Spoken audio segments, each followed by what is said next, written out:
My name is Adee Ran. I'm employed by Cisco, and I do standards work with the IEEE, UltraEthernet, and connecting Cisco with these organizations. My expertise is in the electrical part of the physical layer.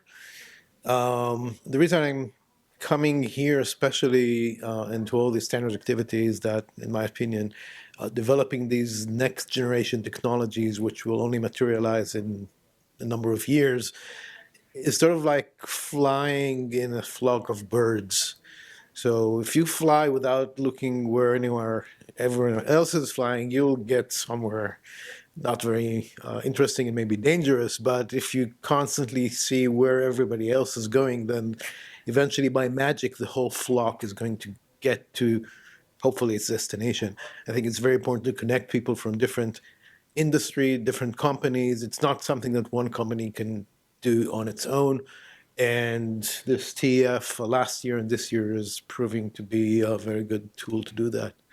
So I'm very hopeful that we can make this technology happen sooner than later. I don't know how much it will take, but obviously it's very important for everyone. Thinking about how we would get to that next generation technology, it takes many pieces that are just not there. They need to be invented, they need to be developed, and just to get to understand what needs to be developed takes time. Just one example is we're talking about modules, like optical modules, which currently are challenging in terms of signal integrity and power and cost, manufacturing, yield, all these things.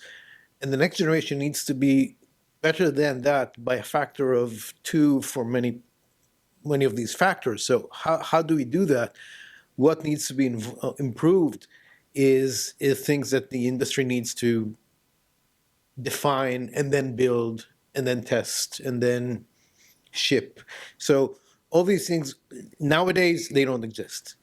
And hopefully by this joint effort, we'll make them happen and get to mature technology.